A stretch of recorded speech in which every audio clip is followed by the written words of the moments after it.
जय हिंद साथियों, स्वागत है आप सभी का हमारे YouTube चैनल ज्ञान आरबीएल में।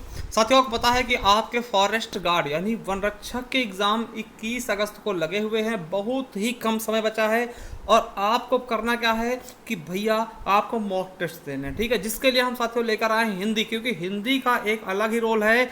80 क्वेश्चंस आएंगे, ठीक है। और आपको बता दें कि हम इसमें हिंदी के बहुत ही बेहतरीन 50 क्वेश्चन देखने वाले हैं, ठीक है। आपको पता है कि यूपी ट्रिपल एससी जो करवाता है दोस्तों, वही क्वेश्चन अधिकतर दोस्तों उनके रिपीट होते हैं या फिर उसी से संबंधित क्वेश्चन आपके एग्जाम में पूछे जाते हैं। तो इसका बहुत ज़्यादा फायदा मिलेगा साथियों। हम इसमें बात करेंगे हिंदी एवं लेखन योग्यता के, ठीक है। और ये चौथा पार्ट दोस्तों, इसके पहले हमने 3 वीडियो करवा चुके हैं, आप एक बार देख लीजिएगा, बहुत ही अच्छे से रिवीजन हो जाएगा।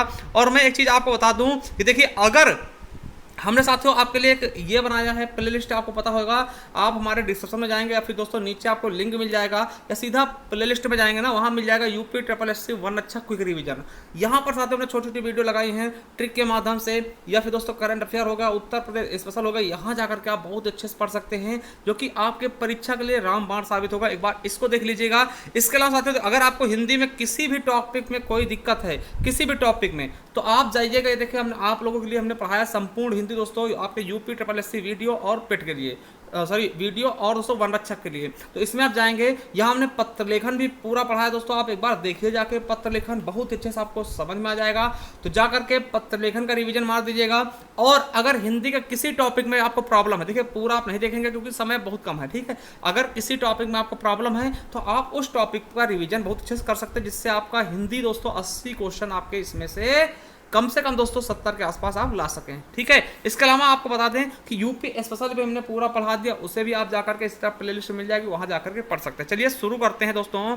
पूरे 50 क्वेश्चन आपको दोस्तों पूरे क्वेश्चन अटेम्प्ट करने और अंत में अपना स्कोर भी हमसे शेयर करना कि सर हमारे इतने क्वेश्चन सही हो पाए हैं। तो चलिए शुरू करते हैं वीडियो को। तो मेरे साथियों, यह है आपका यूपी ट्रिपल एससी वीडियो का पेपर है, ठीक है। आपको पता है कि किस प्रकार का ये पेपर पूछा गया था, बहुत ही बेहतरीन ढंग का पेपर आया था। तो देखिए, पहला क्वेश्चन दोस्तों आपको बताते हैं कि ये है आपका पैराग्राफ, ठीक है, यानी कि गद्यांश है। इसको पढ़ करके आपको इसके दोस्तों आंसर आपको देने होंगे। तो चलिए दोस्तों, मैं आपको सीधा पहले क्वेश्चन की तरफ ले चल रहा हूं। पहला क्वेश्चन क्या है, किससे रहित राज्य किस काम का। देखिए पहला क्वेश्चन क्या है कि किससे रहित राज्य किस काम का। देखिए इसका आंसर आपको देखने के लिए साथियों आपको ये पूरा पैराग्राफ पढ़ना होगा, ठीक है। जैसे आप पढ़ेंगे दोस्तों, देखिए पैराग्राफ यहां से होता है, अपने परिजनों से रहित राज्य किस काम का। तो दोस्तों ये आपको यहीं से आपके पहले क्वेश्चन का आंसर मिलेगा कि अपने प्रियजनों से रहित राज्य किस काम का। देखिए आपका आंसर मिल चुका है। तो देखिए इसमें पूछा गया है कि किससे रहित राज्य किस काम का, तो प्रियजनों से रहित राज्य किस काम का। तो हमारा एक का सी ऑप्शन बिल्कुल राइट हो जाएगा। चलिए दूसरे क्वेश्चन की तरफ बढ़ते हैं साथियों, कि दूसरा क्वेश्चन क्या कह रहा है कि जगत का अर्थ क्या होता है दोस्तों। तो जगत का अर्थ दोस्तों संसार होता है, ये आपको भी पता होगा। जगत का अर्थ क्या होता है, संसार होता है, बिल्कुल अच्छे से समझ गए होंगे। चलिए तीसरे क्वेश्चन की तरफ बढ़ते हैं साथियों। निष्फल का आशय क्या होता है। निष्फल, देखिए निष्फल का अर्थ है, आशय क्या होता है दोस्तों। निष्फल कहे ना, एकदम निष्फल काम हो गया। निष्फल मतलब जो सफल ना हो, यानी कि व्यर्थ काम, ठीक है। क्या हो जाएगा, व्यर्थ। वैसे दोस्तों आपको बता दूं कि निष्फल का अगर हम विच्छेद करेंगे दोस्तों, संधि विच्छेद करेंगे, हो जाएगा निहि प्लस फल, और ये हो जाएगा दोस्तों विसर्ग संधि, सॉरी है ना, संधि करेंगे, सॉरी संधि विच्छेद करेंगे तो निहि धन फल, ये विसर्ग संधि का उदाहरण होगा। ये भी कभी पूछा जा सकता है, ठीक है। तो निष्फल मतलब क्या होता है, व्यर्थ, ठीक है, क्या होगा, व्यर्थ हो जाएगा। चलिए अगला है कि सुख के खेतों को हरा भरा और प्रफुल्लित करने का अर्थ क्या होता है दोस्तों। सुख के खेतों को हरा भरा और प्रफुल्लित करने का अर्थ क्या होता है, यानी कि जीवन को सुखमय बनाना। दोस्तों ये हो जाएगा आपके गद्यांश का बिल्कुल सही आंसर है, यानी कि सुख के खेतों को हरा भरा और प्रफुल्लित करना, इसका मतलब क्या होता है कि अपने जीवन को सुखमय बनाना दोस्तों, ठीक है। चलिए अगले क्वेश्चन तरफ बढ़ते हैं। पांचवा क्वेश्चन क्या है कि निम्न में दीर्घ स्वर है दोस्तों, दीर्घ स्वर कौन सा है आपको बताना इसमें से। तो भैया मैं आपको बता दूं, देखिए आपको पता होगा, देखिए जब स्वर की बात करते हैं दोस्तों, हर्ष स्वर होते हैं, कितने होते हैं, 4 होते हैं। हर्ष स्वर कौन से होते हैं, 4 होते हैं। कौन कौन से, आ, छोटी ई और छोटा ऊ, उसके अलावा री से ऋषि दोस्तों ह्रस्व स्वर होते हैं। और देखिए दीर्घ स्वर की बात करते हैं तो दीर्घ स्वर आपको पता है दोस्तों, ठीक है। इसके अलावा सातों दीर्घ स्वर होते हैं, मगर साथियों इसमें से 4 जो होते हैं वो संयुक्त स्वर होते हैं। 4 जो होते हैं वो संयुक्त स्वर होते हैं, जो कि मिल के बनते ए, ए, ओ और औ, ठीक, ए ऐ ओ औ। तो दोस्तों आपको बता दें, ये देखिए ये संयुक्त स्वर है, ये संयुक्त स्वर है, और ये क्या है दोस्तों, ह्रस्व स्वर है। तो बचा कौन सा, बड़ी ई दोस्तों, यही क्या हो जाएगा आपका दीर्घ स्वर दोस्तों, बिल्कुल सही उदाहरण, ठीक है। वैसे आपको दीर्घ स्वर में दोस्तों ए आई भी मिल जाएगा, मगर इनको साथियों हम संयुक्त स्वर में जब डाल देते हैं तो हम दीर्घ स्वर इनको प्रॉपर नहीं कर सकते। अगर ऑप्शन के हिसाब से हम जाते हैं तो हमारा बिल्कुल और बिल्कुल सही ऑप्शन हमारा बी नंबर राइट हो जाएगा, ठीक है। समझ गए होंगे बिल्कुल अच्छे। चलिए अगला क्वेश्चन क्या है, छठा नंबर, निम्नलिखित में से कौन सा अंतस्थ व्यंजन है।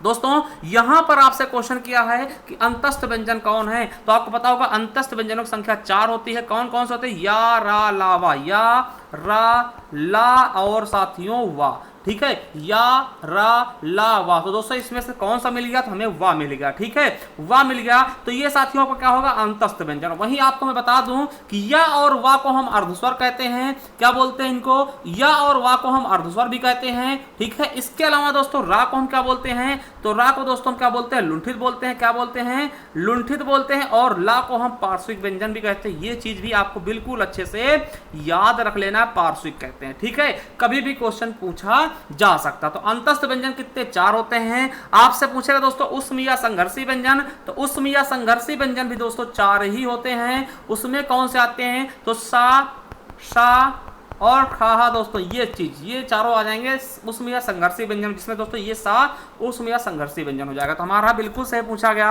अंतस्थ व्यंजन, तो दोस्तों वाह हो जाएगा, ठीक है। चलिए अगला क्वेश्चन कि निम्न में से अल्प प्राण व्यंजन कौन सा है दोस्तों, अल्प प्राण, ठीक है। देखिए आपने दोस्तों वर्णमाला पढ़ा होगा, उसमें अल्प प्राण और महाप्राण भी देखा। अल्प प्राण जिसमें कम वायु निकलती है दोस्तों, वो अल्प प्राण होता है, ठीक है। तो हमने बताया होगा दोस्तों आपको कि पहला लाइन, तीसरी लाइन और दोस्तों 5वीं लाइन, ये जो विषम वाली होती है ना, ये सभी के सभी अल्प प्राण होते हैं, ठीक है। तो आपको बता दें, देखिए दूसरी लाइन का होगा, ठीक है।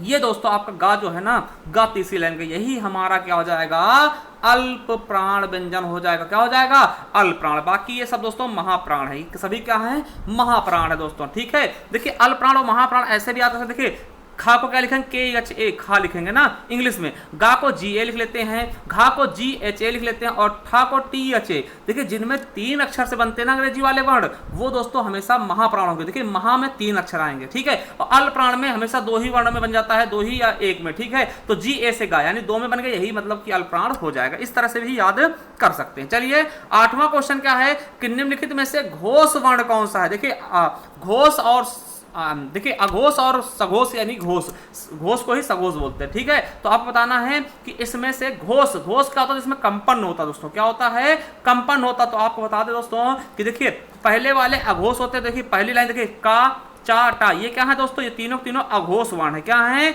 अघोष हैं, ठीक है। मगर साथियों आपका जा क्या है, यही आपका घोष है, और घोष को ही हम सघोष भी कहते हैं। घोष मतलब कंपन, जो कंपन, जिनमें कंपन हो दोस्तों, जा है ना। तो ये आपका क्या होगा, जा, घोष भी हो जाएगा, सघोष भी हो जाएगा। अगला है निम्नलिखित में से ओष्ठ वर्ण कौन सा। दोस्तों आपको बता दें कि ओष्ठ क्या होता है, उपनाम होष्ठ है ना, उपनाम होष्ठ यानी कि उ, छोटा उ, बड़ा उ और पा, फा, बा, भा, ये सभी के सभी क्या होते हैं, ओष्ठ होते। तो हमें मिल गया यहाँ पे उ, ये क्या होगा दोस्तों, ये ओष्ठ हो जाएगा, है ना। और दोस्तों आपको बता दूं ये क्या होते हैं, अकु विसर्जनी नाम कंठ है दोस्तों, ये कंठ हो जाते हैं, ये कंठ है दोस्तों। और इच व्यसा नाम तालु दोस्तों, ये तालव्य होते हैं, क्या होते हैं, ये तालव्य होंगे। आपका उ बिल्कुल राइट हो जाएगा, ओष्ठ व्यंजन, ठीक है। चलिए अगला साथियों देखते हैं 10वां नंबर क्या कह रहा है हमारा, 10वां क्वेश्चन क्या कह रहा है हमारा, बिल्कुल अच्छे से देखते हैं दोस्तों कि निम्नलिखित में से योग रूढ़ कौन सा। देखिए योग रूढ़ शब्द क्या होते हैं, देखिए एक आप बता दें, एक रूढ़ होता है जिन्हें तोड़ा नहीं जा सकता है। योग रूढ़ क्या होता है, जो 2 शब्दों से मिलके बनते हैं, क्या होते हैं, जो 2 शब्दों से मिलके बनते हैं। और योग रूढ़ क्या होते हैं दोस्तों, देखिए योग रूढ़ क्या होता है, जो 2 शब्दों से मिलकर बनते हैं परंतु इनका तीसरा अर्थ निकलेगा, ठीक है, वो योग रूढ़ होते हैं। और यौगिक क्या होता है दोस्तों, दो शब्दों से मिलकर बनेंगे, उनका तीसरा अर्थ नहीं निकलेगा मेरे साथियों। देखिए पीला क्या है, ये रूढ़ शब्द हो जाएगा, क्या हो जाएगा, रूढ़। देखिए पीला को हम तोड़ नहीं सकते, ठीक है, पीला क्या होगा, रूढ़ होगा। और देखिए पर क्या होगा, ये भी आपका रूढ़ होगा, क्या होगा, रूढ़ होगा मेरे साथियों। और अगर बात करते हैं दूध वाला दोस्तों, ये हो जाएगा यौगिक। देखिए दूध प्लस वाला, 2 अलग अलग शब्द हैं, मिलकर एक शब्द बना दे दूध वाला, ठीक। वैसे दोस्तों संकर शब्द भी होगा, अगर उसमें जाएंगे, यहां पे दोस्तों यौगिक है, ठीक है। मगर साथियों जलज, देखिए जलज 2 शब्दों से मिलकर बना, क्या, जल और प्लस जा, ठीक है। जल मतलब जल में, जा में जन्म लेने वाला, और इसका तीसरा अर्थ भी निकल रहा, क्या, कमल। तो इसीलिए दोस्तों ये क्या हो जाएगा आपका योग रूढ़ शब्द। ठीक है, बता दी योग रूढ़ शब्द क्या होगा दोस्तों, जिनका तीसरा अर्थ निकलेगा, दो शब्दों से मिलकर बनेंगे मगर तीसरा अर्थ निकलेगा। जैसे दोस्तों दशानन हो गया रावण, है ना, इस तरह से एक दंत शिव जी, सॉरी एक दंत, है ना, गणेश भगवान। तो ये सब चीजें क्या होंगी, योग रूढ़ में आएंगे। ठीक, ज्यादातर पर्यायवाची आपकी योग रूढ़ी में ही आती है, बहुब्रीहि समास। ठीक है, चलिए आगे देखते हैं। महोत्सव दोस्तों, महाधन उत्सव, क्या साथियों, महाधन उत्सव दोस्तों, महोत्सव। देखिए महाधन उत्सव, महोत्सव दोस्तों आपका क्या हो जाएगा, आपका गुण संधि। क्या हो जाएगा, गुण संधि मेरे साथियों, महोत्सव, महाधन उत्सव, बिल्कुल सही। देखिए अगर आपको नहीं भी पता है ना, तो इतना जानते दोस्तों, मह कोई शब्द नहीं होते, मही कोई शब्द नहीं होगा, मही कोई शब्द नहीं होगा, महा शब्द होता है। ठीक है, तो बिल्कुल सही आप लगा के तीसरे को चले आएंगे। ठीक है, चलिए बैलगाड़ी में समास कौन सा होगा दोस्तों, बैल की गाड़ी या बैल के लिए गाड़ी ना दोस्तों, तो कौन सा होगा, तो दोस्तों इसमें आपका कारक चिन्ह होगा ना, बैल की गाड़ी दोस्तों। तो आपको बिल्कुल सही आपको पता होना चाहिए, तत्पुरुष समास हो जाएगा। ठीक, क्या हो जाएगा, तत्पुरुष समास। और आपको बता दें अव्यय भाव दोस्तों पहला पद प्रधान होगा, है ना, और द्विगु में क्या होता है, संख्यावाची शब्द होगा, और द्वंद्व में दोनों के दोनों पद प्रधान होंगे। क्या होंगे, दोनों पद प्रधान होते हैं। चलिए 13 नंबर के आगमन में उपसर्ग क्या होगा दोस्तों, आगमन में क्या उपसर्ग होगा दोस्तों, आ प्लस गमन। देखिए गमन एक शब्द है, गमन एक शब्द है ना, उसमें हमने बड़ा आ जोड़ दिया तो आगमन हो गया दोस्तों, आ उपसर्ग हो जाएगा। उपसर्ग क्या होता है, जो पहले लगते हैं। ठीक है, चलिए अगला क्वेश्चन, रसोईया में प्रत्यय दोस्तों क्या होगा, रसोई प्लस इया। ठीक, रसोईया में क्या प्रत्यय होगा मेरे साथियों, तो रसोई प्लस इया, रसोईया, है ना, रसोई प्लस इया, रसोईया दोस्तों। इया शब्द आपका क्या होगा, प्रत्यय। प्रत्यय क्या होता है, जो बाद में लगता है साथियों, क्या होता है, बाद में लगता है। चलिए अगला है, निम्नलिखित में से कौन सा तत्सम है, तत्सम मतलब संस्कृत वाला दोस्तों, आपको पता होगा कि यहां पर दिख रहा है क्षेत्र, क्षेत्र का मतलब होता है खेत। ठीक है, तो बिल्कुल सही आपका यही क्या है, संस्कृत वाला शब्द है। क्या है, संस्कृत वाला दोस्तों। यहाँ पे जहां कहीं भी छा दिख जाए, त्रा दिख जाए, ज्ञा दिख जाए, ये अधिकतर संस्कृत वाले शब्द ही होते हैं। आधा उड़ने वाला रा दिख जाए, आधा नीचे लगा रा दिख जाए दोस्तों, बिंदी लगी मिल जाए, तो वो सब संस्कृत वाले शब्द होते हैं, तत्सम शब्द ही अधिकतर होते हैं। ठीक है, चलिए अगला देखते हैं, 15 क्वेश्चन हो गया दोस्तों। 16 नंबर देखते हैं कि निम्न में से कौन सा तद्भव है। तद्भव मतलब क्या, हिंदी वाला। तो तद्भव कौन सा होगा दोस्तों, तो हिंदी वाला दोस्तों जीव, जीव का जिह्वा होता है ना, तो आपने सुना होगा, तो तद्भव दोस्तों क्या हो जाएगा, जीव। ठीक है, चलिए अगला क्वेश्चन 17 नंबर, निम्नलिखित में से कौन सा देशज शब्द, देशज मतलब देसी शब्द ना, जिसके बारे में पता ना हो कहां से लिया गया दोस्तों। गोबर क्या हिंदी का शब्द है, गोमय होता है। घोड़ा दोस्तों ये भी पता है हिंदी का शब्द है दोस्तों। हल्दी दोस्तों ये भी हिंदी का है, यानी तत्सम तद्भव शब्द है दोस्तों, हरिद्र होता है ना। कटोरा दोस्तों, कटोरा क्या है, कटोरा, कटोरा क्या है, देसी शब्द है। क्या है, देशज शब्द है ना। चलिए आगे देखते हैं दोस्तों, अगला क्वेश्चन क्या होगा हमारा 18 नंबर, कि निम्नलिखित में से विदेशी शब्द कौन सा है। कौन सा विदेशी शब्द, यानी विदेशी भाषाओं से लिया गया शब्द है ना, ये चीज आपको पता होना चाहिए। और बिल्कुल आपको पता, टिकट दोस्तों, टिकट क्या होता है, अंग्रेजी शब्द, तो अंग्रेजी शब्द भैया, तो बिल्कुल सही आपको पता होगा कि ये विदेशी हो जाएगा। ठीक है, चलिए अगला देखते हैं कि निम्न में से संज्ञा शब्द कौन सा है साथियों। संज्ञा कौन सा है, तो आपको पता होगा सभा क्या होता है मेरे साथियों, सभा क्या है, समूहवाचक संज्ञा। क्या है, समूहवाचक संज्ञा मेरे दोस्तों, सभा क्या है, समूहवाचक संज्ञा। ठीक है, चलिए हमारा सी ऑप्शन राइट हो जाएगा। अगला है कि निम्नलिखित में से सर्वनाम शब्द कौन सा है, तो आपको पता होगा कि कौन क्या है, ये सर्वनाम ही तो है। क्या है दोस्तों, कौन क्या है, ये सर्वनाम ही तो है। तो बिल्कुल सही हमारा डी ऑप्शन हो जाएगा। कौन सा, प्रश्नवाचक, अनिश्चयवाचक दोस्तों, इसमें आपका कौन मिल जाएगा देखने को ना। चलिए अगला कि निम्नलिखित में से विशेषण कौन सा है। विशेषण क्या होता है दोस्तों, जो किसी के पीछे लगे उसकी विशेषता बतलाता है। ठीक है, तो दोस्तों आपको बताना है कि विशेषण शब्द कौन सा है, उचित दोस्तों, उचित कार्यवाही, उचित कार्रवाई ना, तो उचित आपका क्या होगा दोस्तों, ये विशेषण हो जाएगा। ठीक है, ये दोस्तों क्या है, संज्ञा है। ठीक है, चलिए आपको देखते हैं, तो बी ऑप्शन बिल्कुल राइट हो जाएगा। चलिए अगला देखते हैं कि निम्नलिखित में से प्रेरणार्थक क्रिया कौन सा होगा दोस्तों। देखिए प्रेरणार्थक क्रिया आपको बता दें, जो प्रेरणा देती, किसी से काम ना करके अपना खुद काम ना करके दूसरे करवाया जाए। और आपको बता दें ये दो प्रकार की प्रेरणार्थक क्रिया होती है, एक में दोस्तों आना या लाना जोड़ के बनाते हैं, एक में आना या फिर लाना जोड़ के बनाते हैं प्रथम प्रेरणार्थक, और दूसरे में दोस्तों वाना जोड़ के। कहीं भी वाना लगा मिल जाए तो द्वितीय प्रेरणार्थक होगी। देखिए वाना नहीं मिला, मगर एक चीज अगर आपने हमसे पढ़ा होगा क्रिया, तो हमने बताया दोस्तों लास्ट के दो अंक देखना, लास्ट के दो अक्षर देखना, अगर उसमें बड़े आ की मात्रा मिलती है ना तो वो प्रेरणार्थक हो जाएगा। देखिए यहाँ पे आपको देखा उठना, लास्ट में देखिए दो अंक लिया तो ठा में दोस्तों बड़े आ की मात्रा नहीं, बिल्कुल हो जाएगा। चमकना दोस्तों लास्ट में दो अंक लिए, कना तो काना दोस्तों यहाँ पे होता तो बिल्कुल रहता, मगर यहाँ पे दोस्तों नहीं है बिल्कुल। देखिए देना में दोनों बड़े आ की मात्रा नहीं, तो गिराना दोस्तों, गिरना क्या गिराना और गिरवाना दोस्तों। तो प्रथम प्रेरणार्थक हो जाएगा दोस्तों आपका गिराना, ठीक है। तो सी ऑप्शन बिल्कुल और बिल्कुल राइट हो जाएगा। चलिए अगला है निम्न में से अव्यय का होगा दोस्तों। अव्यय आपको पता है, अव्यय जो कभी खर्च ना हो, मतलब अव्यय मतलब कि जिनमें किसी प्रकार का कोई परिवर्तन ही ना हो दोस्तों। देखिए उत्तर क्या है, आपको पता है उत्तर दिशाएं दोस्तों संज्ञा में आ जाएंगी। जापान संज्ञा, कृष्णा संज्ञा दोस्तों। ठीक क्या है, ठीक हमेशा ठीक ही रहेगा, चाहे वो स्त्री बोले चाहे पुल्लिंग बोले, है ना, चाहे दोस्तों एक वचन के लिए चाहे बहुवचन के लिए, तो ठीक ही क्या है, ये अव्यय हो जाएगा, ठीक है। चलिए अगला है पक्षी का पर्यायवाची होता दोस्तों। पक्षी का पर्यायवाची क्या होता दोस्तों, तो क्या हो जाएगा दोस्तों, विहग हो जाएगा ना। क्या हो जाएगा मेरे साथियों, विहग हो जाएगा, खग हो जाएगा, पक्षी पखेरु, प्राण पखेरु ना, ये सब चीजें किसके हैं, तो पक्षी के ही होते हैं। मीन मछली दोस्तों, वृंद क्या होता है, एक ग्रुप होता है। भूधर क्या होता है दोस्तों, पर्वत को कह सकते हैं, ठीक है। चलिए आगे देखते हैं 25 नंबर। देखिए ये आपका बहुत इंपॉर्टेंट विलोम शब्द है, जटिल दोस्तों, बहुत बार पूछा गया है। तो जटिल का दोस्तों क्या होगा, सरल हो जाएगा।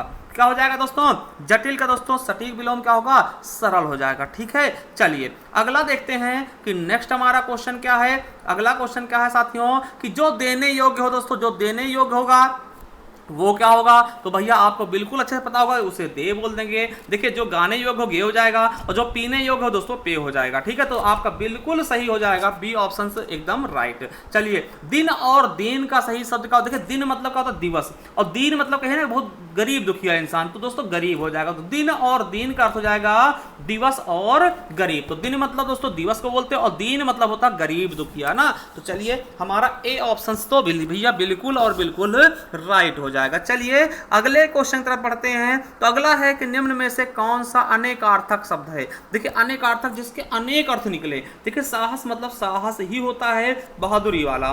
पुस्तक मतलब पुस्तक ही होता है। बालक मतलब बालक होता है। तो इनके केवल एक ही अर्थ निकलेंगे, तो ये भैया गलत हो जाएंगे। मगर साथियों अंबर मतलब जानते क्या होता है, बादल होता है ना। और वस्त्र भी होता है, वस्त्र होता है ना, कपड़ा। तो दोस्तों इसके आपको हमने बता दिए। तो ये इसके कई सारे अर्थ निकल रहे हैं दोस्तों, इसीलिए ये क्या हो जाएगा, अनेकार्थक शब्द हो जाएगा। क्या हो जाएगा, अनेकार्थक शब्द हो जाएगा। चलिए अगला है कि निम्नलिखित में से वर्तनी की दृष्टि से शुद्ध शब्द कौन सा होगा। दोस्तों शुद्ध शब्द कौन सा है वर्तनी की दृष्टि से, तो भैया आपको बता दें कि देखिए पूज्य ऐसे लिखा जाता है, पूज्य ऐसे लिखते हैं, देखिए याद रखना। और पूजनीय होगा ना, तो पूजनीय होता, पूजनीय नहीं होता। दोस्तों ये शब्द भी आप लिखना सीख लीजिए, क्योंकि क्वेश्चन पूछे जाते हैं।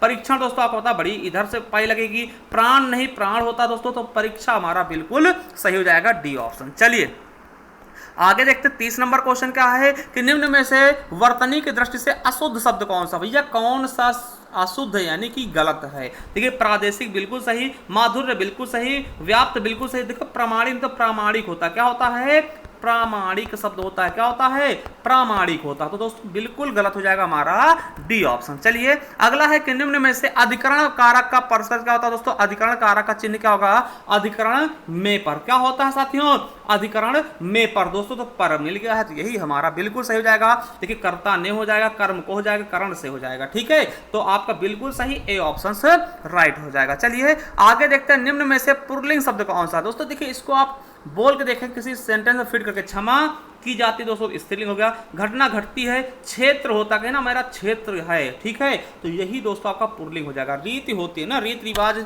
है ना, होती हैं, ठीक है। चलिए तो हमारा सी ऑप्शन बिल्कुल सही हो जाएगा दोस्तों। अगला देखते हैं 33 नंबर। निम्न में से स्त्रीलिंग कौन सा है। तो दोस्तों स्त्रीलिंग देखना इसमें कौन सा है। तो हमारा 33 का कौन सा स्त्रीलिंग हुआ, दुख होता है, ठीक है। लेख लिखा जाता है, स्पर्श होता है, गरिमा होती है, कहीं गरिमा बनाए रखी जाती है ना, गरिमा दोस्तों होती है। तो आपका बी ऑप्शन से यही क्या है, स्त्रीलिंग है। चलिए अगला देखते हैं दोस्तों 34 नंबर क्वेश्चन हमारा क्या कहता है कि किसका प्रयोग सदैव बहुवचन में होता है मेरे साथियों। तो किसका प्रयोग सदैव और सदैव कहां होता है साथियों, बहुवचन में। तो आपको पता है दर्शन का प्रयोग हमेशा बहुवचन होता है। दर्शन हो गया दोस्तों, आंसू हो गया, ठीक है, आंसू। देखिए दर्शन हो गया आपका दोस्तों, आंसू हो गया, आंसू, ठीक है। और दोस्तों अखबार हो गया, है ना, हस्ताक्षर हो गया। ये सभी दोस्तों लगभग दोस्तों ये हमेशा प्राण हो गया, है ना, ये सभी हमेशा बहुवचन में ही प्रयोग लाते। देखिए नारी एक वचन में होता है, बहुवचन भी होगा। सदैव मतलब जो हमेशा बहुवचन रहे ना, तो दर्शन, आंसू, अखबार, हस्ताक्षर, प्राण, है ना, ये सब चीजें हमेशा बहुवचन होते हैं। तो आपका ए ऑप्शन बिल्कुल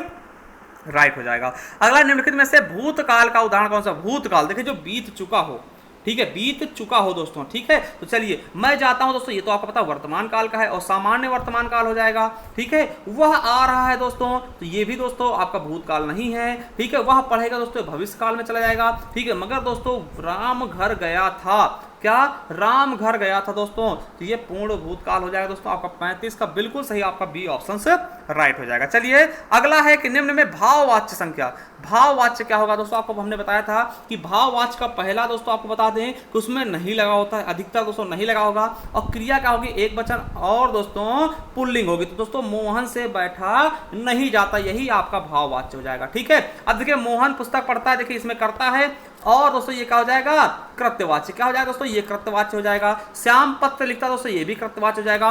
पत्र लिखा जाता है, यहाँ पे देखिए करता नहीं है साथ, ये क्या हो जाएगा, कर्मवाच्य। ठीक, क्या हो जाएगा, कर्मवाच्य। और दोस्तों आपका बिल्कुल सही सी ऑप्शन हो जाएगा भाववाच्य। ठीक है, समझ रहे होंगे अच्छे से। चलिए अगला है कि निम्न वाक्य में से मिश्र वाक्य कौन सा। मिश्र वाक्य, देखिए मिश्र वाक्य क्या होता है साथियों, जिसमें हमने बताया था कि लास्ट की लगा हो छोटी की, है ना, या फिर साथियों इतना उतना जितना उतना, इस तरह से लिखा हो दोस्तों, उसे मिश्रित वाक्य बोलते हैं। ठीक है, विद्वान सब जगह पूजा होते हैं दोस्तों, पूजे जाते हैं, तो ये आपका सरल वाक्य होगा। अच्छा लड़का माता पिता की आज्ञा मानते, ये भी आपका सरल वाक्य है। वह पुस्तक राम की थी दोस्तों, ये भी आपका सरल वाक्य। मगर साथियों ये देखिए ये मिलेगा, जब सवेरा हुआ तब हम लोग बाहर गए दोस्तों। देखिए जब और तब, जब और तब दोस्तों, यही आपका सही ऑप्शन जाएगा, मिश्रित वाक्य हो गया। ठीक है, चलिए अगले क्वेश्चन तरफ। मैंने विद्यालय जाना है, इस वाक्य में किसमें दोस्तों अशुद्ध है, तो मैंने नहीं दोस्तों, मुझे विद्यालय जाना है दोस्तों, बिल्कुल गलत, आपका ए ऑप्शन ही गलत हो जाएगा। ठीक है, चलिए 39 नंबर क्वेश्चन देखते हैं। प्रश्नवाचक चिन्ह कौन सा है,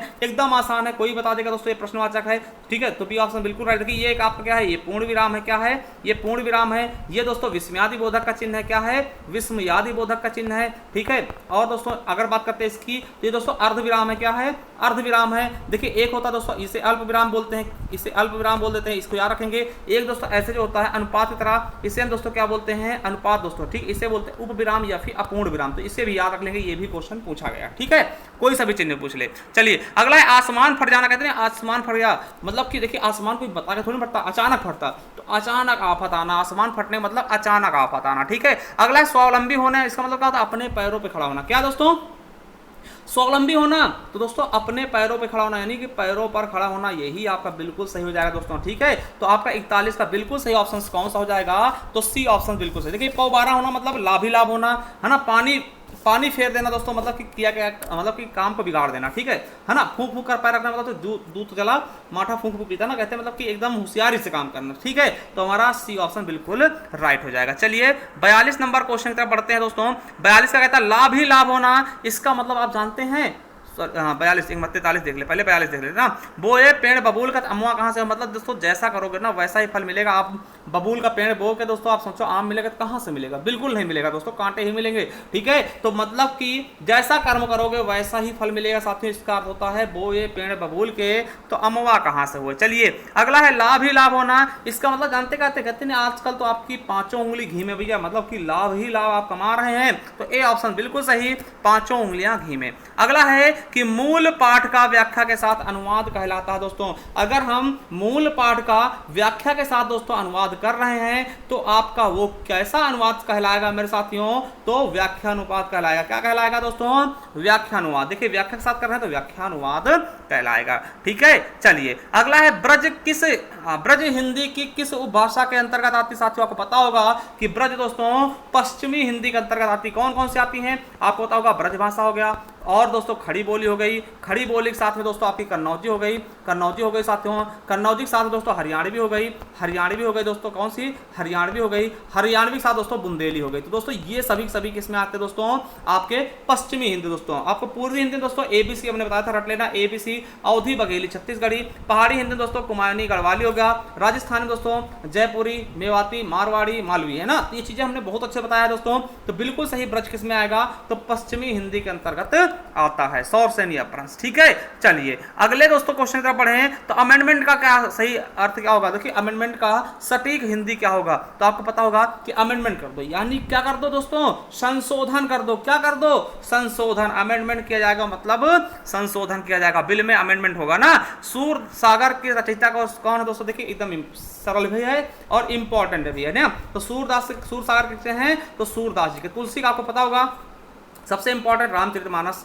रामचरितमानस दोस्तों किसमें लिखा है? तो दोस्तों किसमें लिखा? अवधि में, ठीक है। और दोस्तों यहीं पे पूछा था विनय पत्रिका किसमें लिखी? तो दोस्तों विनय पत्रिका इन्होंने ब्रजभाषा में लिखी, ये भी याद रखेंगे, विनय पत्रिका, ठीक है। देखिए जयदेव आपको पता है। और विद्यापति दोस्तों बहुत पूछा था, इन्हें हम क्या बोलते हैं दोस्तों? मैथिल कोकिल बोलते हैं। इनकी रचना है कीर्ति लता व कीर्ति पताका। कीर्ति लता व कीर्ति पताका दोस्तों बहुत इंपॉर्टेंट है, ये आपको याद रखना है, ठीक है। कीर्ति लता कीर्ति पताका, इनको हम बोलते हैं जयदेव, या फिर साथियों क्या बोलते हैं?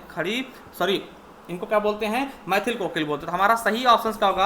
आपका डी, सूरदास, ठीक है। चलिए 48 नंबर क्या है कि निम्नलिखित में से रीतिकाल का कवि कौन नहीं है? दोस्तों रीतिकाल के कौन से कवि नहीं है मेरे साथियों? तो कौन से नहीं दोस्तों? तो बिहारी दोस्तों ये रीतकाल के कौन हैं? ठीक है। तो बिहारी आपको पता होगा कि रीतकाल को 3 भागों में बांटते, उसमें से बिहारी दास इसमें आ जाते हैं। और देखिए प्रसाद पंत निराला और वर्मा दोस्तों ये छायावादी हैं। किसमें हैं?